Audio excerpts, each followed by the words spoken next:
Welcome to Spindle and Spoon Homestead, your place for simple living and hand spinning. This summer, I grew an abundance of Coreopsis flowers in my garden. Coreopsis is a dye flower that you can use to dye natural fibers.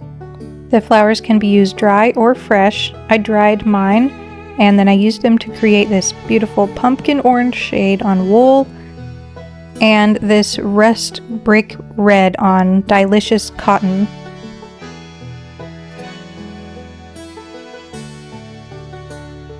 So this is all the Coreopsis that I grew in just a short row in my garden.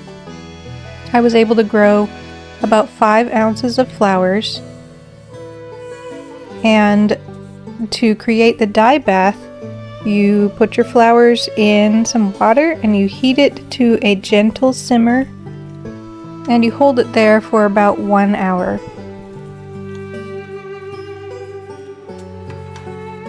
Weighing things is important with natural dyeing or any kind of dyeing. This is the cotton sliver that I'm planning to dye in this video, and I weighed out 4 ounces. You want to keep in mind the ratio of dye stuff to fiber that you're going to dye. And in my blog post, I have more written instructions about ratios and things about weighing and all of that. So check out my blog post.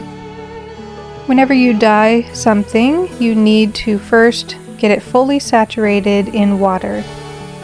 Now, if it is wool, which I'm also dyeing in this video, you want to make sure that your wool does not ever change temperature quickly. If the temperature changes very quickly with wool, it can cause the wool to felt. So when you're soaking your wool, soak it in the temperature of water that you are going to have your dye bath at when you add your wool to the dye bath. So here's my Coreopsis flowers after it has been simmering very gently for about an hour. It's ready. You can see the water is very dark. Now you need to strain out all of the plant material. So I've got these really nice super fine mesh strainers that just fit right over a stock pot or a 5-gallon bucket, and I can just pour the dye bath through the strainer.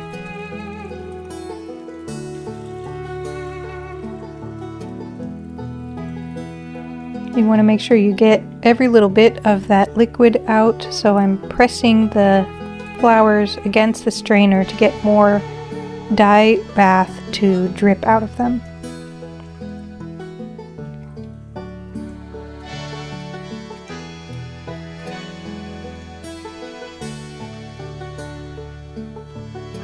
Now this is a lot of dye, and for the cotton I'm using, it's called Delicious cotton, and it does not require mordanting, and it also does not require nearly as much dye.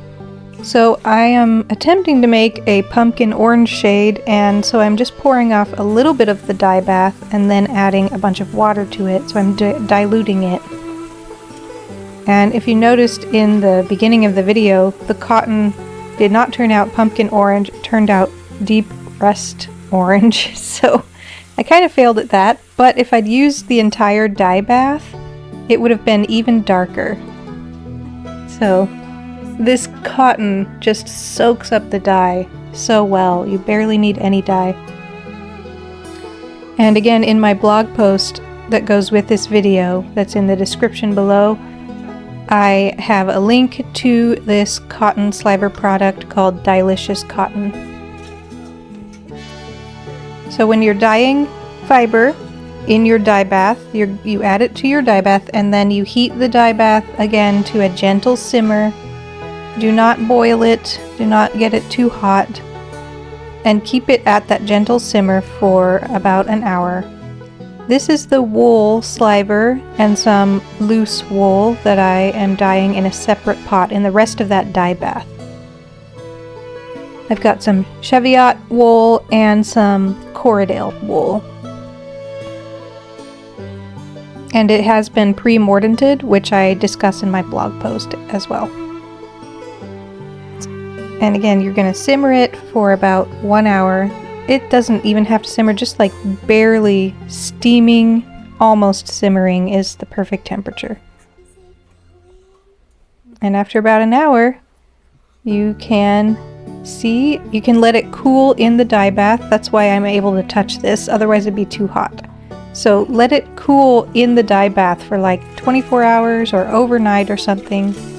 And then you can remove your fiber and squeeze it out and start rinsing. If there's still color in your dye bath, you may be able to dye additional fiber. And I did that with this wool dye bath. I added almost the same amount of wool again to this dye bath, and it came out really beautiful. These flowers were had a very concentrated dye come out of them.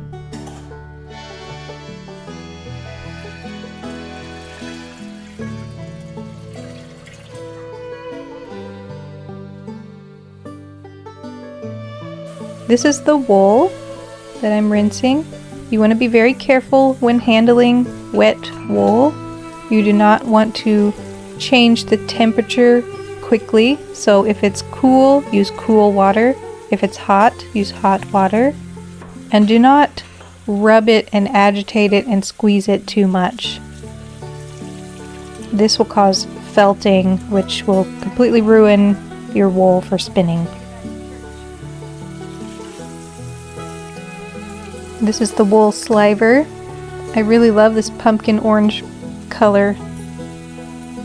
I'm not really an orange person, but sometimes you need orange. You need that cheerfulness, that heat, that pumpkin color.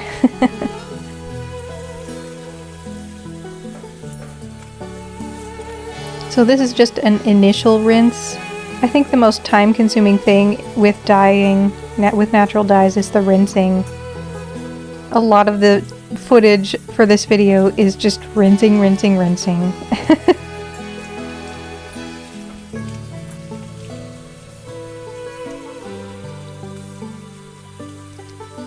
But it just takes time, and with wool you have to be careful.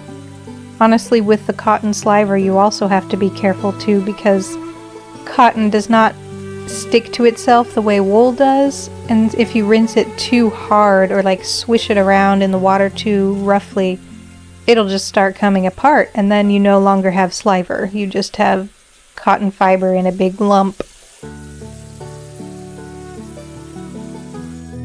So after kind of rinsing it under the tap for a bit, I start to rinse it in a big pot, like let it soak for a while and let some of those dye particles loosen off of the fiber, the excess dye, and get into the water.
So this is after rinsing, after soaking it for a while, maybe half an hour, and I remove the wool and take a look at what the water looks like. Does it have a lot of color to it, or is it looking pretty clear?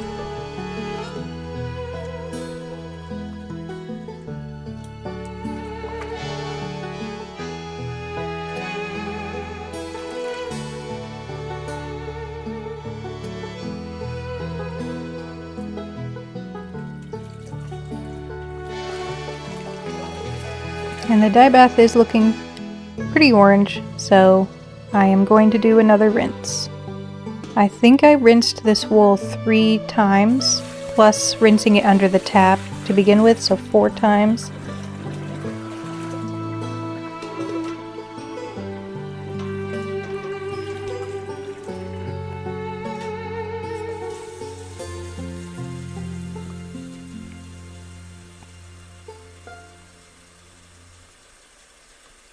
Another note about felting on accident: the finer the wool, the more easy it is to accidentally felt it.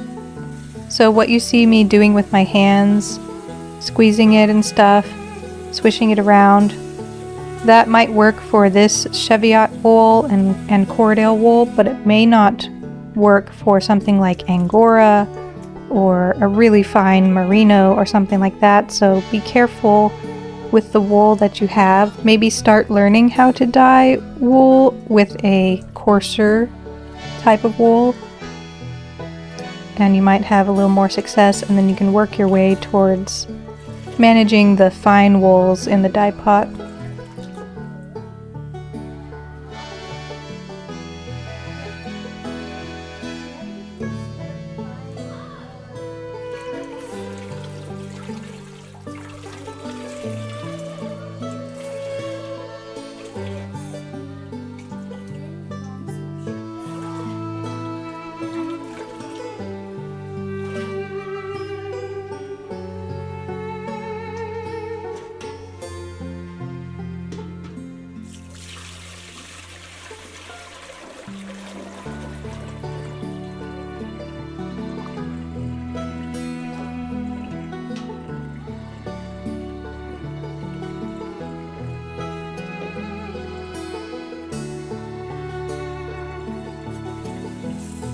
Now, while this wool is rinsing in the video, I'm going to skip to talking about rinsing the cotton.